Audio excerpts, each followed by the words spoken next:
কিছু মানুষের পুড়িয়ে এক ধরনের ঘুমে উঠতেছে আপনার আমার এলাকার কিছু কথা হয়, এরকম হয় কি হয় না? কিছু মানুষের এমনই চুলকানি শুরু হয়ে গেছে, এই পাবনাতেও মিজানুর রহমান আল আজহারি আসার কথা ছিল না? বলেন তো, ফ্যাসিবাদী সরকার আসতে দিয়েছিল? হ্যাঁ, আসতে দেয়নি। কিন্তু বর্তমান 15.5 বছর পরে এদেশে মিজানুর রহমান আল আজহারি এসেছে। কুমিল্লায় প্রোগ্রাম করার পূর্বে, কুমিল্লায় তো এখন প্রোগ্রাম করবে, কুমিল্লার চেয়ে কক্সবাজার প্রথমে প্রোগ্রাম করেছে। তারপরে তিনি সেখান থেকে প্রোগ্রাম করে কোথায় করেছে? যশোরে প্রোগ্রাম করেছে। একের পর এক প্রোগ্রাম করছে। ডক্টর মিজানুর রহমান আল আজহারি যেখানে প্রোগ্রাম করেছিল কক্সবাজার, প্রায় 15 লক্ষ মানুষ। কাউকে কি জোর করে নিয়ে যাওয়া হয়েছিল? গাড়ির তেল দিয়ে, কোন মিছিলে যাওয়ার জন্য কোনো টাকা দিয়ে এগুলো কিন্তু সম্ভব হয় নাই।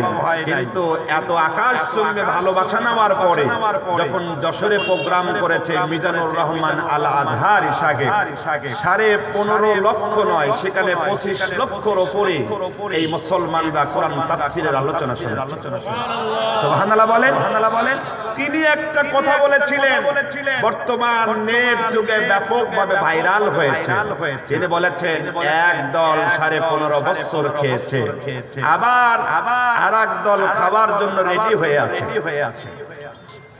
বলেছে কি বলে নাই? এই মিজানুর রহমান আজহারি এত বড় একজন বক্তা হয়ে কেন এত বড় ভুল করলো? কেন ভুল করলো? এটা জাতির কাছে, বিশ্বের মানুষের কাছে, বিভিন্ন দলের কাছে ক্ষমা চাওয়ার দরকার আছে না নাই? বলেন আছে না নাই?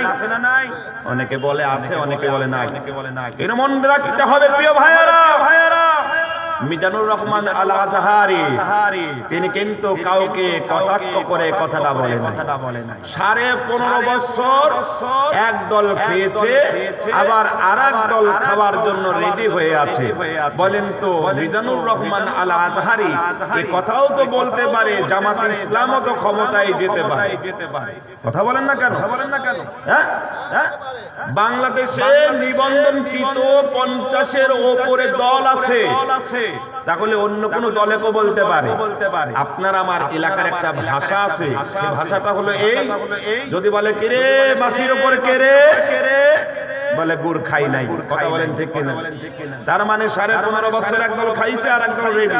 তার মানে বাস্তব কথা বলছি, যারা গায়ে লাগবে, যারা বুঝতে হবে বাংলার তৌহিদি মুসলমানরা, বাংলার তৌহিদি মুসলমান হিসাবে ডক্টর মিজানুর রহমান কোন দলকে কটাক্ষ করেছে, কোন নাম বলেছে, এমন যদি প্রমাণ দিতে পারে, ওয়াল্লাহি কান ধরে বলছি, আমার জিন্দেগিতে কোনোদিন ওয়াজ মাহফিল করব না।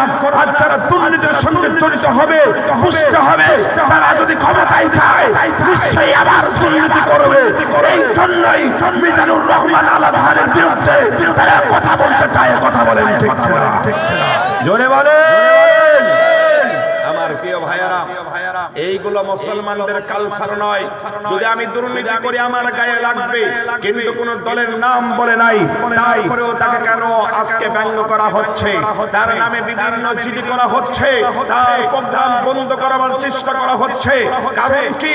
একটাই কারণ, এগুলো কোনো কিছুই নয়। একটাই কারণ বুঝতে হবে, বিগত 15 বছর 15.5 বছর এই সরকারও চেয়েছিল মিজানুর রহমান আল আজহারি যখন কথা বলে 10 লক্ষর উপরে প্রোগ্রামে আলোচনায় লোক হয়, হঠাৎ করে বাংলাদেশ জামাত ইসলাম, ইসলামী আন্দোলন, হিফাজত ইসলাম ক্ষমতায় যেতে পারে এ চিন্তা করে, যার আকাশ চুম্বি ভালোবাসা নিয়ে 15 লক্ষ নয় 25 লক্ষর উপরে মুসলমান কুরআনুল কারীমের আলোচনা শুনে এরা চিন্তা করেছে, হঠাৎ করে এই জোয়ার চলে এসে যায়, বাংলাদেশে ইসলামী রাজ কায়েম হবে, এদেশে কোরআন দিয়ে, ইসলাম দিয়ে এদেশ শাসন করবে। কথা বলেন ঠিক কিনা? এই জন্য ওদের জ্বলতেছে কথা বলেন ঠিক কিনা?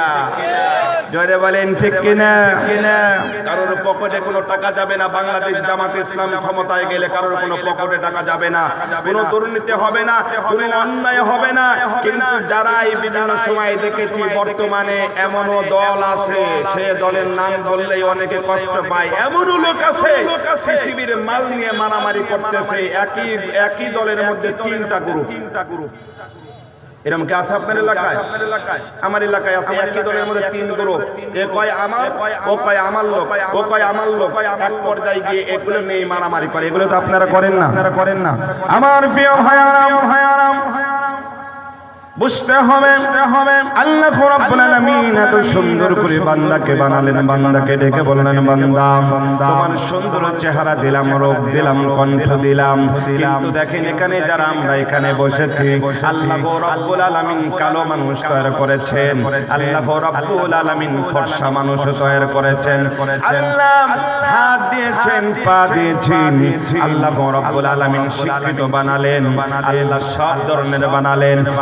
দেখেন আমার আল্লাহর জমিনে আল্লাহ রাব্বুল আলামিনের গোলামের দাওয়াত দিতে হবে। জোরে বলেন আল্লাহু আকবার।